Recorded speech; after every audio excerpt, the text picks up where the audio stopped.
I'm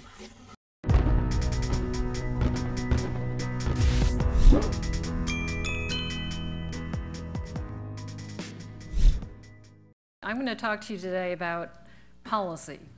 So when you hear the word policy, what sort of pops in your head? What's the immediate reaction? Let me give you a couple of clues.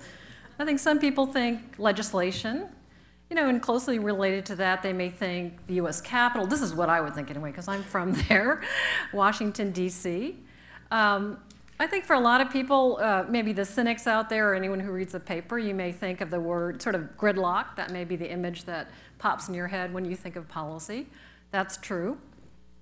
But I think for a lot of people, policy just evokes this kind of very distant world. It's something that is not connected to my world. It's like, you read about some foreign land and it's sad and it's dispiriting, but you just put it down and you move on. And I sort of would like to make the case to you today that policy can be all of those things, but it's also in many cases a fabulous opportunity to kind of spread and scale your work, including the very interesting things that we just heard, to kind of remove barriers and also to create demand for the products and the innovations that you all have. To sort of structure that, I'd like to talk about answer four different questions. Why is policy an opportunity? Sort of what are we talking about? And I'll use OER, actually the Open Educational Resources world, as a sort of a case example of that. When is it an appropriate thing to sort of think about in the many tools that you possess as you think about scaling your work? And if any of that intrigues you, how would you do it? A couple of practical ideas about kind of moving from idea to action. So let's sort of start with the question of why.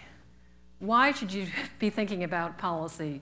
And let me give you the top 10 reasons, my argument anyway, about why policy is an opportunity. But I'm kind of a financial person. I'm a budget person.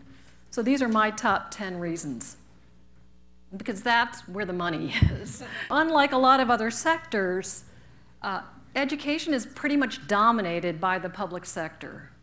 It's healthcare or energy. It makes a lot of sense perhaps to work outside of it. In the policy world, that's where the money is. And just let's take the sector that I'm most engaged with right now, which is philanthropy.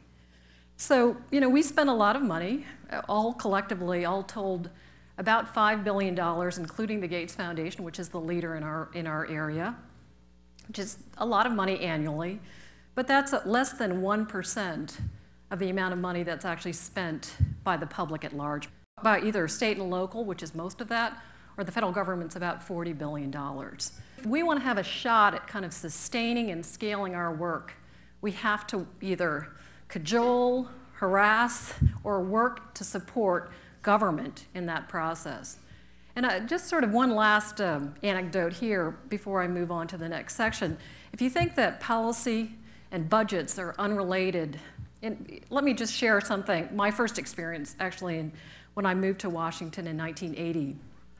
So before I worked in education, my first life, I was actually an EPA budget examiner at the Office of Management and Budget.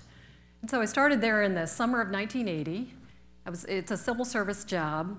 And by the fall of that year, I was super surprised to find that Ronald Reagan actually took office. For some reason, that surprised me at that time.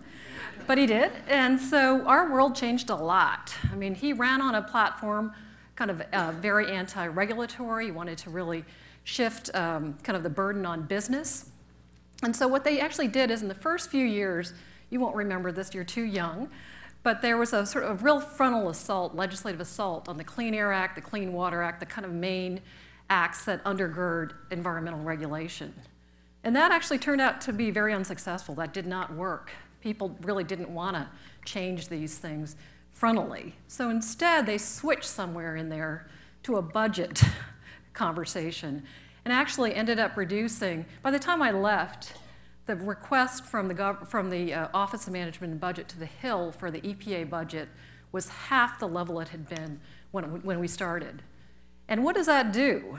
If you don't have money, you cannot do enforcement actions, you cannot do permitting, you cannot inspect anything.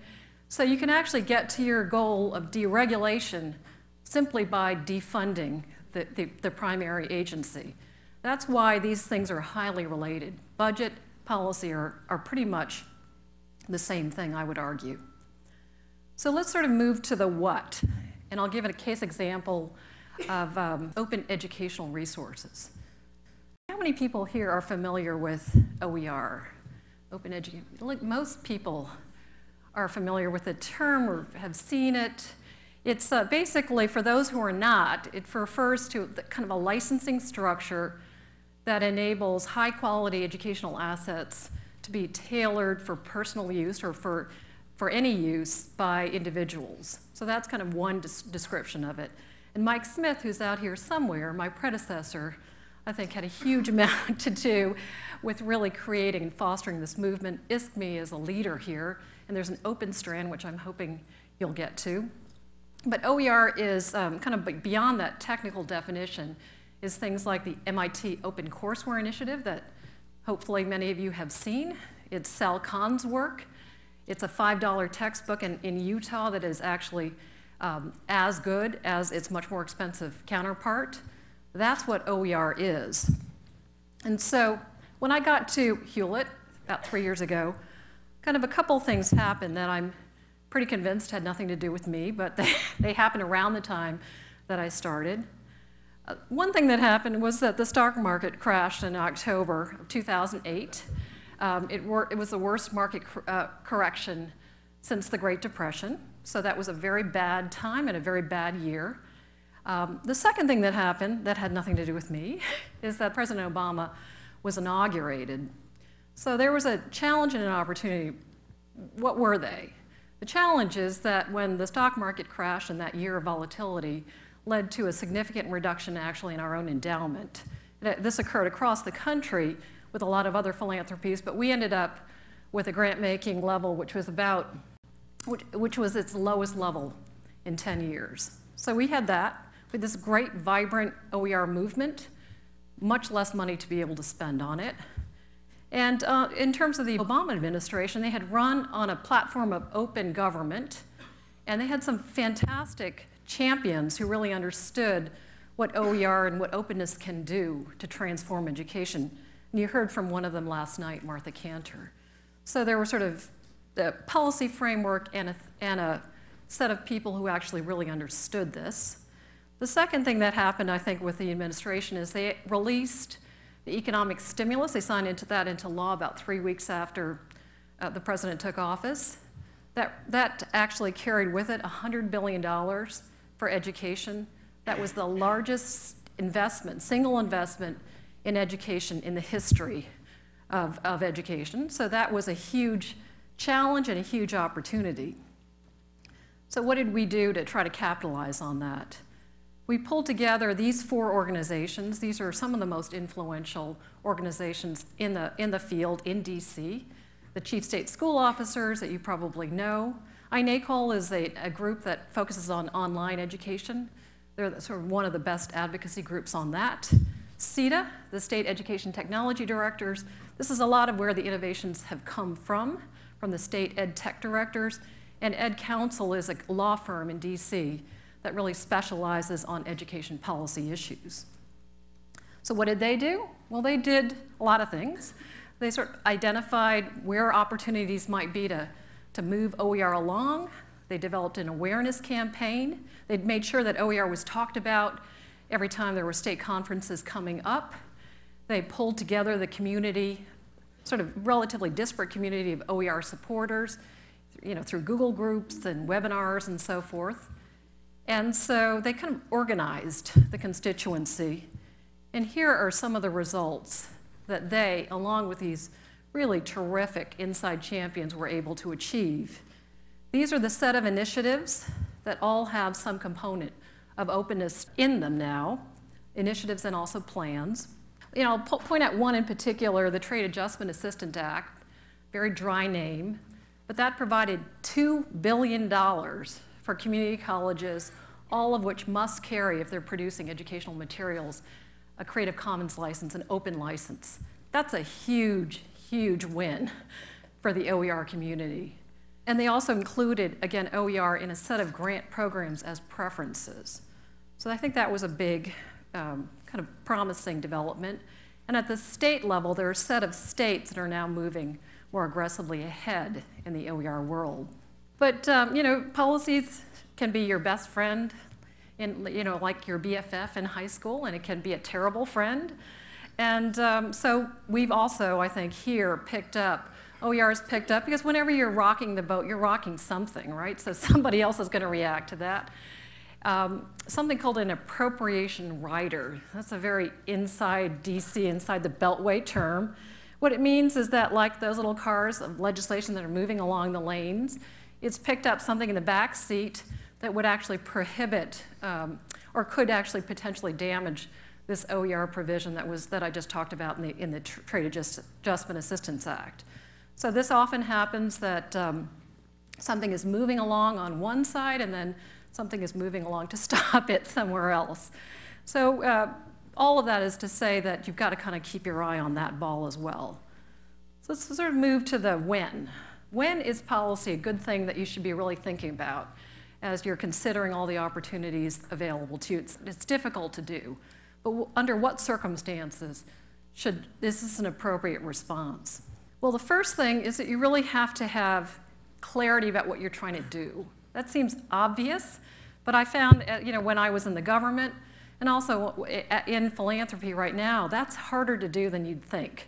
So you've got to be clear about what you're trying to do. For example, in OER, to define it, define what open educational resources are. I think we've got consensus around that, but that was a process. So that's sort of number one, be really clear about what you're trying to do.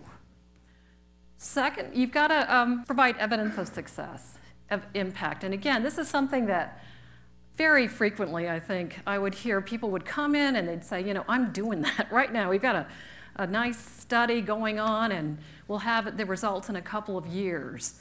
It's pretty hard to make that case, I think, to policymakers unless you have something in hand.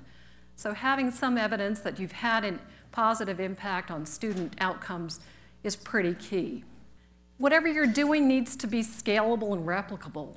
It needs to work not just in one small area, in one district, in one school. It's great if you can actually show that it works in urban settings and rural settings and in a variety of settings, especially if you're appealing to somebody at a national level. And you need a passionate, committed organization that's really going to carry the ball on this. And that moves into sort of the last section, which is really the how. So if this seems interesting, what are some ways that you could actually move ahead? You need to, not only that passionate organization, it's best if that's actually embedded within a broad-based coalition. The more diverse the coalition, the better. In my time in DC, when the police officers and the after-school people got together and advocated for more funding for after-school, that was a great combination, surprising one, and that worked well. You need to find the right person to lead it. These coalitions are tricky. You've got a lot of different interests that you're engaging at the same time. That's critical. You need to really know what, again, you're asking for. Is it money? Are you trying to remove barriers? What is it that you're trying to do, and what will happen as a result of that ask? You need to find an inside champion. What do I mean by that? You need to find a policymaker inside government who has influence over the decisions that you're asking to change. That's critical. Everything you need to do, it continues on the sort of evidence theme, support that with data. There will be opposition. If you're doing anything substantial, it will be controversial and somebody will oppose that. So you anticipate that, expect that, work to minimize that, overcome that. And last thing, you just got to stay with it. It's a very nonlinear process. There's you make forward progress and backward progress, and over a kind of a long period of time, you just got to if you decide to do this, you really do need to stick with it for a substantial period of time, maybe 10 years, kind of following the entire kind of length of it. Thank you.